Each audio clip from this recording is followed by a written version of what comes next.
Hello, everyone. Hope you're having a good day today.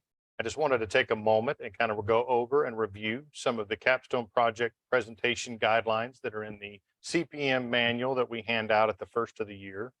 We're looking forward to a great lineup of Capstone projects, but this is just a little tutorial to kind of help you think about how you want to lay it out, and just so we're kind of matching up to what the guidelines suggest. So if you go to page 29 on our CPM program handbook, you'll see it starts with kind of the heading CPM Capstone Project and Presentation Guidelines. This will go through the next several pages. And on the first end of it, it talks about the purpose, the why we do what we do. Our accreditation is with the national consortium, that it is actually a requirement for the consortium for us to have a capstone project that meets one of the requirements. It also shows the practical application of learning. So we like to point that out as we go through. It's just an application of what you've learned all week.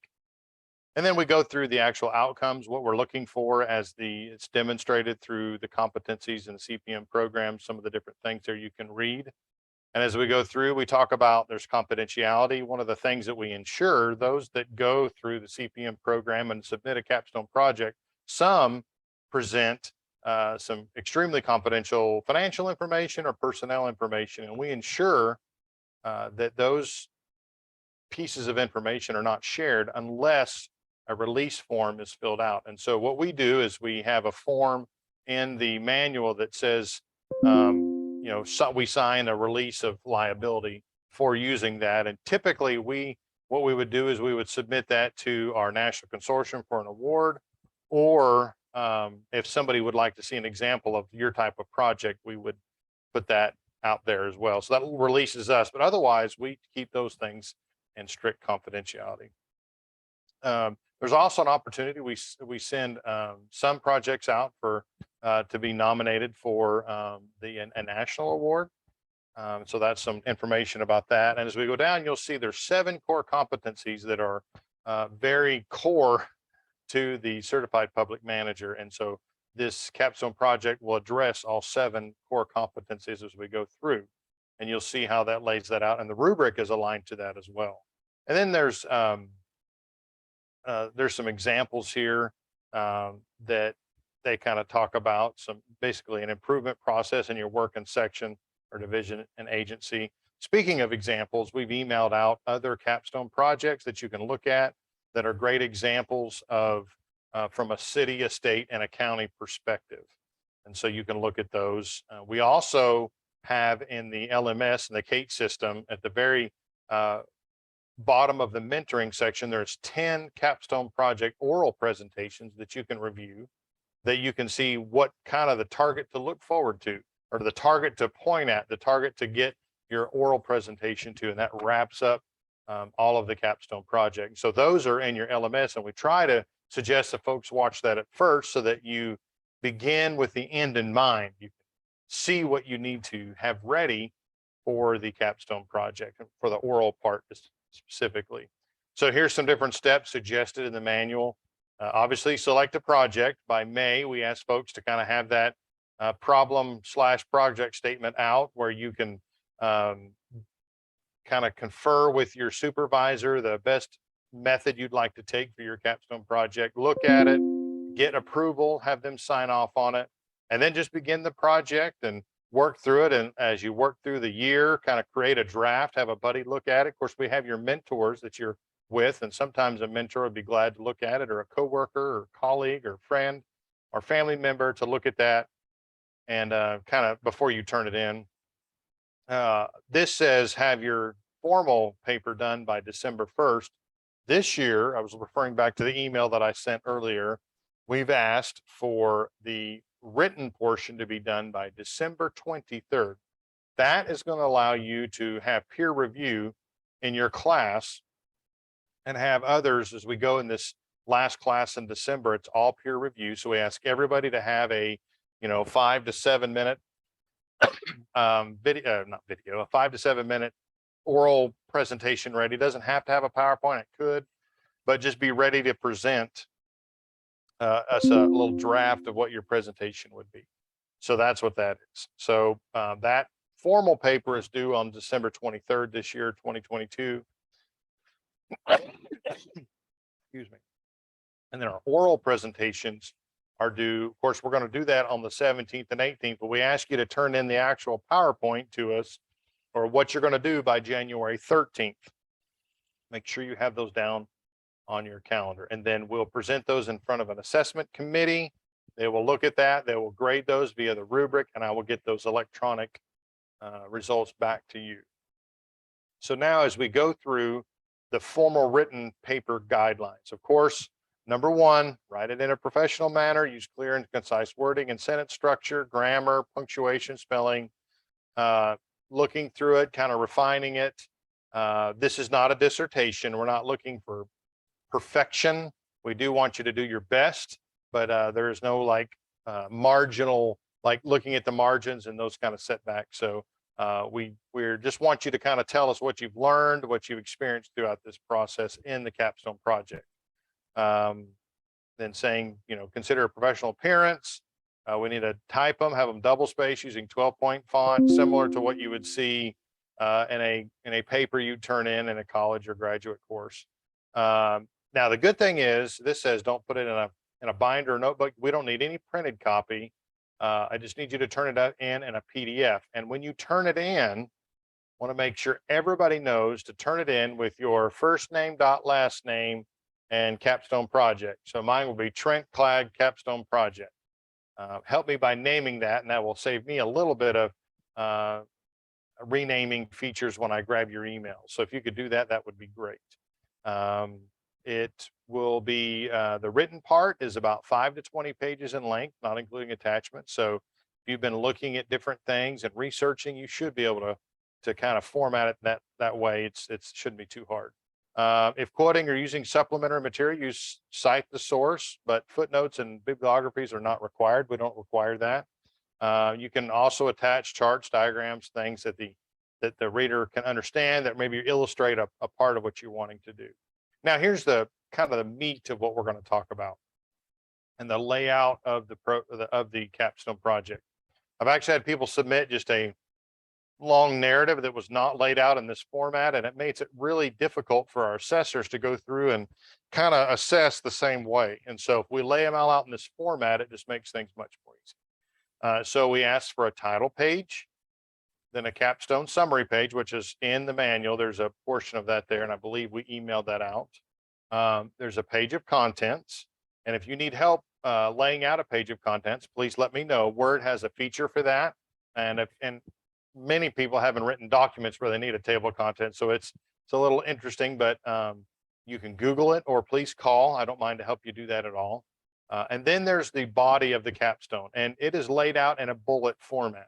So we are okay with you laying it out like this, kind of laying it out in an outline.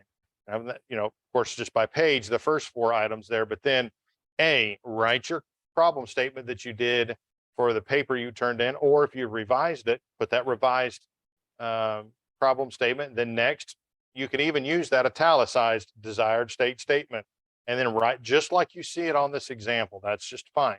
That kind of helps you with the layout as you start writing your paper. That, to me, that's very helpful. And then you can put letter B, and analysis of the problem and stakeholder analysis. You can see all those things there. Just address it. You can even have it in analysis like that. Analysis of the problem, stakeholder analysis, and then write your narrative. And then you could almost do sub bullet points like this and say the history, identify key factors to leading to the situation, identifying stakeholders. You can keep it in that format and list it out. C just talks about the type of research you did, whether you did cutting edge or innovative strategies or best practices in public and private. Maybe you read some books, maybe you interviewed some people, maybe you just through trial and error, you researched there. You talk about your project team, who helped you, and you can just list them out. They don't have to have it be in any kind of narrative format. Maybe generate the next letter E, generate potential solutions. Look at a way that you can just list those things out in a narrative format, the analysis, your findings. You can see how it's all laid out, A, B, C, D, E, F. Solutions that you implement, item G. And then H is a great thing of the resource estimates. What's it going to take to do the project, and How is that going to happen? Maybe you saved money, maybe you costing money. Again, I had somebody last year that developed a job out of their capstone, and it was a $50,000 expenditure, but it was a $50,000 economic impact for that job to kind of look through what that project was designed to do. How are you going to implement the plan and the solution? Kind of include your action plan, that maybe charts, maybe things that you kind of timelines you want to implement things, the progress, lessons learned. You can just answer those items right in that outline format. That will be okay. Go ahead and evaluate the solution. You know, if it was implemented, how is it going to work? Successes that you would have, and measurable indicators, and just use this outline to kind of help you lay it out. Attachments, again, forms, questionnaires, something that helped you to get to where you are, to your solution or what your outcome was for the capstone project. And then down below, it talks about the presentation. It's 10 to 15 minutes total, 5 to 10 for presentation, and then maybe 5 or 10 for Q&A. We leave that open. There's some different thoughts there, being visual, grabbing attention, making sure you don't read your slides, but just share with us, you know, kind of what you've done, how you've put things together, maybe what you've learned. And then just kind of, and you can utilize your PowerPoint skills from the class that we have online that you watched way back in module 1. So that's just a little going through that a little bit. What I want to do now is flip over and show you the couple of different examples. Mainly, I just want to show you the form. You can kind of see that. I did email these out, but just in case we need a little more explanation, we can kind of look through that. So here's Melvin Martin. He's a fire chief over in Hardin County for the county side, and he talked about taking reporting for fires digitally. So you can see he kind of has a title page, his table of contents that he has there, how he kind of laid it out. And he goes through and he says, here's my summary. Here's my problem statement, my desired state, the analysis of the problem, his research. He kind of did some different forms and different, how he would capture the information. I guess those forms were a part of that. Kind of his team, solutions, analysis of the solution, select the solution, implement. They looked at different things. They estimated what it would cost to do that. You can just see it's, he just went in and showed us the data, used that outline format, just kind of plugged in the data, the implementation plan, the evaluating the solution. His overall project is about 11 pages. Here's some of the different forms they used, the incident report for their fires that they report to the commerce and insurance. They have to report all their fires to the state. So his paper is looks like about 10 pages. So with examples. So that's Melvin's. Now I'm going to flip over, and this is Larissa. She's with THDA. Her project was about 26 pages, but you can see she's got a title page, and she put their logo, and she went and found the CPM logo for Tennessee. She has her kind of table of contents, and you can kind of see how it's laid out with, she just got a bold underlining, but it's the same layout. So our assessors can go through and they can see the different layout pieces of that. You can see the maps and some of the things they use. And for her data, she has it all kind of laid out, embedded in there, helps explain who her team was, the analysis tools. Several different explainers in there with that, a solution. So you can kind of see how she's working. She put some appendixes in there that show different websites that she pulled some of the information from, some of the different questions she pulled, and you can see she just tied those in as appendixes. So that's Larissa's. And then finally is Jeff Peach. He is a city attorney with the city of, I'm sorry, no, it's not Jeff Peach. This is Mayor Mike Callis from the city of Portland.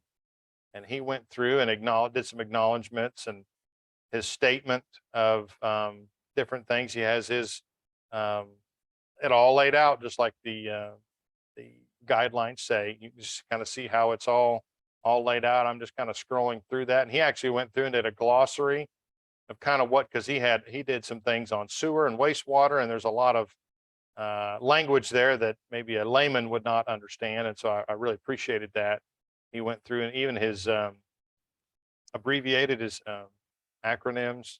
So he goes through the problem statement, desired statement, the scope of the project, and then he went through and talked about the analysis of the stakeholders and the best way to do that, a problem analysis. He divided into parts. You can see his research is in there, different charts of how he can, they're trying to figure out the best way to get rid of their treated water in a safe way. He said it's kind of funny in his project, he called it the yuck factor, but he actually went on to say, and he showed a bottle of water, said that has been through 7 people. It kind of didn't really sound that great with the audience, but we all drink bottled water, and it's kind of interesting how that works. Anyway, he went through and showed us all the different parts of how they can discharge that treated water that is just like, they say it's cleaner when it goes out than it goes in. It's interesting. But he shows his project team and all the different people involved with that, the different solutions. And it's a great report. He had lots of data, lots of thought that he put into that, he used a whole team to help him put it together, and estimates there of how to treat it, how to put it into an implementation, different parts and pieces of it, different processes of it. Great project. He was really invested in the whole thing, and they will use this. They are using it in the city of Portland. So then he's got appendices of different letters and support and research and people he talked to, and you all can see that. And so basically that is it on the Capstone project. It's not too terribly difficult. It does kind of go in and show some of the areas that you've looked at. It demonstrates you've done some research, and we will have a rubric, and the rubric is actually in, if you go back to the manual, the rubric's there. So if you write your project to the rubric, you will be just fine. And if you look at the rubric, it's got excellent, high, or meets or exceeds expectations in the first column. The middle one is more of a middle equivalent. You need improvement, or the other one is just low, you didn't meet the mark. But you can see kind of the different verbiage there and the different statements. And like the capstone statement, the problem analysis, solution identification, the resource, the implementation plan, the measure of results. And then overall, there's a quality of writing that they do assess, so generally everyone does just fine. Here is the project summary. It's in the manual you've got. And I've emailed out the PDF out to everybody, so you can grab this PDF out. Here's the release form that we have that we ask people to fill out if it's okay to share with others. We don't broadcast it out, but if we can ship it to somebody that will help in their project, or for an award, we do that if you release that. And of course, here's the problem statement that you all are very familiar with back in May in the program. So that is basically what I wanted to share with you. So it's a real quick down and dirty. Please email me if you have any questions, and we will definitely answer them. We'll help you call. We'll help you get it to where it needs to be. So look forward to some great projects and seeing them finished out and helping Tennessee in general. So have a good day.